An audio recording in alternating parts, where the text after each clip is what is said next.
Ito, mainit na balita. Sa kakatapos lang na NBA Draft 2025, marami ang natuwa sa pagkakadraft ng half Filipino at half American na si Dylan Harper.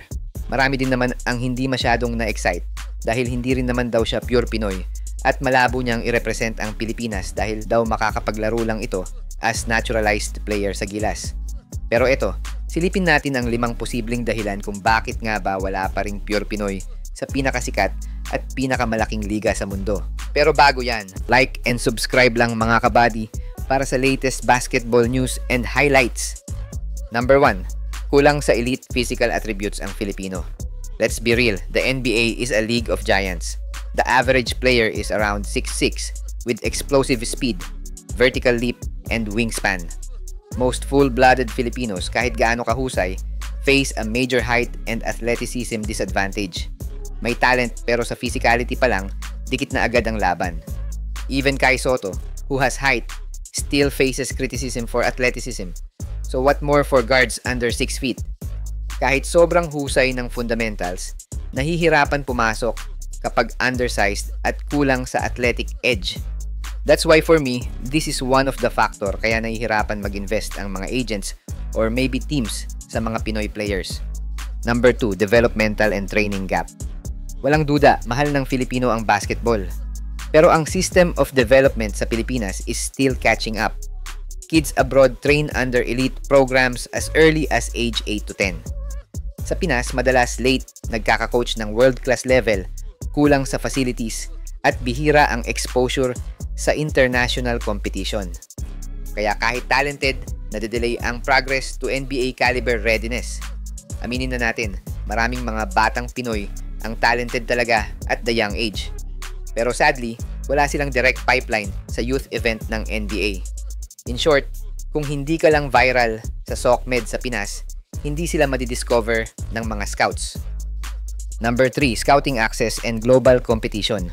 Napakahirap din pasukin ng NBA dahil sobrang daming bansa ang nagsusupply ng talent. Africa, Europe, Australia, Canada, etc. At doon pa lang, intense na ang competition. Meanwhile, the Philippines is not yet a major stop for scouts unless may generational talent or someone already playing in the US college system. Most full Filipino players still don't get that kind of visibility unless they leave the country early, and gaya nga ng nasabi natin, kung hindi ka nag-viral sa SOCMED, wala kang pag-asang mapansin sa US.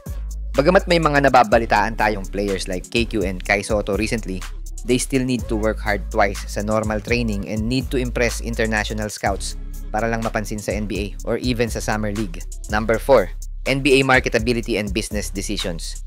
Let's not forget, the NBA is also a business. Teams often draft or sign players not just for skill, but also for market reach. China had Yao Ming. Africa has NBA academies. Europe produces household names. The Philippines, passionate fan base, yes, pero wala pang pure Pinoy na may global brand appeal plus elite skill na pwedeng i-push for marketing, merch, and viewership. That's why players with dual nationalities, Clarkson, Green, are the faces used to tap into the Pinoy market. Low risk, high marketing return. Yao Ming opened up China. Now, every Chinese prospect gets NBA interest. Luka Doncic brought back massive attention to European basketball and Real Madrid's system. Rui Hachimura opened the doors for Japan with big commercial backing from both sides. Diyan pa lang sa mga nabanggit, it clearly shows why NBA won't invest to a low marketing country like Philippines. Yes, we are over 100 million people here sa Philippines, pero konti lang ang talaga ang masasabi nating diehard fan ng NBA. And natry na nila yan nang mag-experiment sila ng isang preseason ng global game nila dito sa Pinas.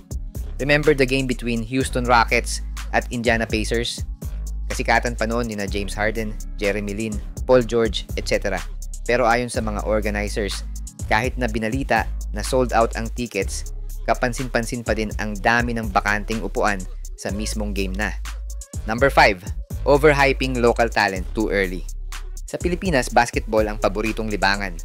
Pero minsan, masyadong maagang nilalagyan ng future NBA star label ang mga batang manlalaro. Dahil dito nagkakaroon ng sobrang taas na expectations, nabibigyan ng pressure, at minsan, bumabagal ang progress ng bata. Imbes na tutukan ang training, experience sa international level at mental toughness, nauuna ang papuri kaysa sa proseso. Yung iba, nakukontento na sa lokal na kasikatan. Tumatambay na lang sa hype, imbes na magsikap para sa mas mataas na moral boost. Pero hindi naman natin sinasabi na puro negative ang pag-hype sa players. Nakakatulong pa ang mga vloggers sa pag-promote ng mga local players na may talents para mapansin ng mga scouts sa local o sa international. Nagkakataon lang na sa pag-overhype ng ibang vloggers sa ibang players ay nagsasawa na ang iba dahil puro pangalan na lang nila ang nasa SOCMED. Tapos ang ending, pati mga scouts hindi na naniniwala sa mga nakikita sa social media. Pero para sa akin, hindi sarado ang pintuan. Masikip lang, unti-unti na itong bumubukas. Marami ng batang Pinoy ang nagsisimulang mag-training abroad, nakakakuha ng scholarship at lumalaban sa FIBA youth levels. Darating din ang araw, isang full-blooded Pinoy ang makakapasok sa NBA. Hindi dahil sa kwento lang o market value, kundi dahil talagang karapat-dapat siya.